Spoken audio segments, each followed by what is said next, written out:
हरे राम हरे कृष्ण। श्रीमद् वाल्मीकि रामायण के 41वें सर्ग की कथा करेंगे।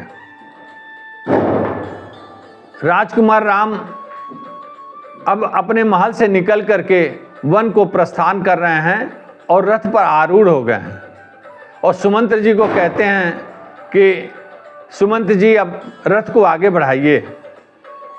उधर महाराज दशरथ राम को देखने की इच्छा से महल के बाहर आ जाते हैं और चारों तरफ भारी भीड़ जो है वह सब आंसू बहा रहे हैं और चित्कार कर रहे हैं और जिस प्रकार से रो रहे हैं वह दृश्य देख करके महाराज दशरथ स्वयं कटे हुए पेड़ के समान गिर जाते हैं।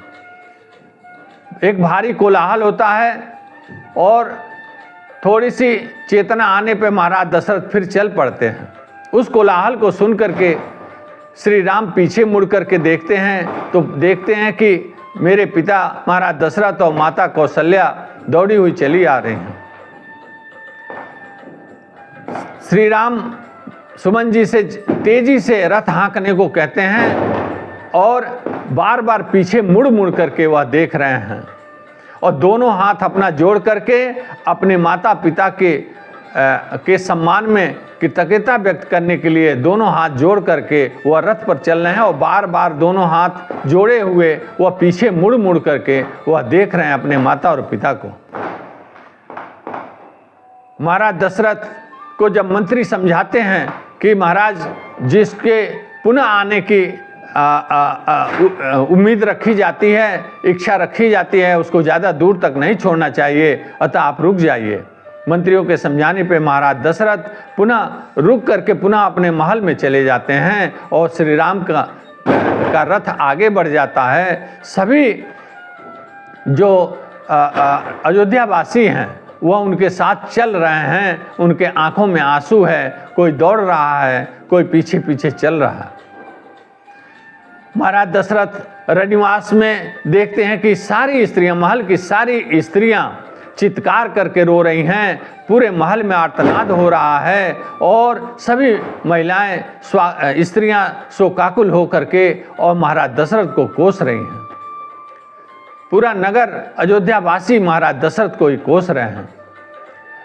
रनिवास की स्त्रियां कह रही हैं कि ऐसे श्री राम जो अपनी माता कौशल्या के समान ही हम सबको सम्मान देते थे, अपनी माता ही समझ करके हम सबके सुख का ध्यान रखते थे, हम सबके कल्याण का हम सदैव प्रयत्न करते थे, हम सबके कल्याण का ही कार्य करते थे।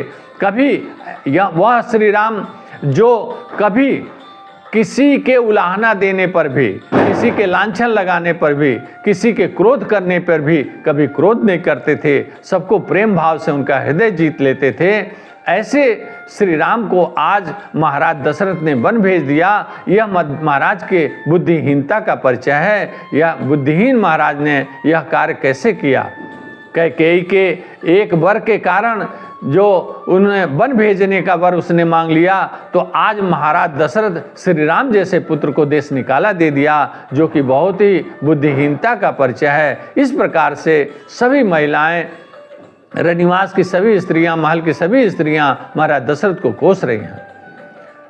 यह सब सुन करके महाराज दशरथ का दुख और बढ़ता चला जा रहा है और महाराज दशरथ विषाद युक्त अवस्था को पहुंच गए हैं और भारी दुख के साथ उनको समझ में नहीं आ रहा है कि मुझे क्या करना चाहिए, किम कर्तव्य विमूढ़ स्थिति में पहुंच गए। उधर श्री राम का रथ आगे बढ़ रहा है तो नगरवासी जो बाहर उनके कोई पीछे दौड़ रहा है, कोई जा रहा है, सबके आंख में आंसू है। ऐसा कोई नहीं है जो शोक युक्त न हो। पूरे अयोध्या में इतना शोक फैला हुआ है कि बालक अपने माता पिता को भूल गए हैं, वृद्ध अपने परिवार को भूल गए हैं, पति अपने पत्नियों को भूल गए हैं और सभी लोग, भाई अपने भाई को भूल गया है और सभी लोग केवल श्री राम की चिंता कर रहे हैं। केवल श्री राम के चिंतन में ही सबका मन लगा हुआ है और सबके आंख से आंसू बह रहे हैं। पूरा शोकमग्न अयोध्या का वातावरण है। यहाँ तक कि अयोध्या का आकाश भी सब सूना सूना दिखाई दे रहा है। जो सूरज का जो प्रकाश है उसमें ताप नहीं है। वह निस्तेज हो चुका है। जो चंद्रमा की रोशनी है वह निस्तेज है। सारे नक्षत्र जो आकाश में नक्षत्र हैं, ऐसे लगता है कि त्रिशंकु जो मंगल, गुरु, बुध, शुक्र, शनि सब वक्र मार्गी होकर के और चंद्रमा के पास पहुंच गए हैं और दारुण क्रूर कांति वाले स्थिति को सब पहुंच गए हैं। पूरा आसमान निस्तेज हो चुका है। सारे ग्रह नक्षत्र जैसे लग रहा है कि वह दिखाई नहीं दे रहे हैं। पूरा आसमान जो है शोकमय स्थिति में है। सारे नक्षत्र निस्तेज होकर के शोक प्रकट कर रहे हैं। यहाँ तक कि गौवें अपने बछड़ों को दूध नहीं पिला रही हैं, हाथी जो है चारा नहीं खा रहे हैं, घोड़े अपना चारा नहीं खा रहे हैं, और तो और सब मनुष्य जो हैं अयोध्या के, उनका आहार विहार सब कुछ अवरुद्ध हो गया है। न कोई आहार ले रहा है, न कोई विहार कर रहा है। ऐसी स्थिति बन पड़ी है कि हर व्यक्ति केवल राम की चिंता कर रहे हैं। कोई राम के साथ जाने को आतुर है और कोई जो नहीं जा पा रहा है वह सब रो रो करके, और पूरा अयोध्या नगर जो है इस समय विषादयुक्त हो गया है, शोकमग्न हो गया है। और ऐसे लग रहा है कि अयोध्या में भूकंप आ गया, धरती डोल रही है।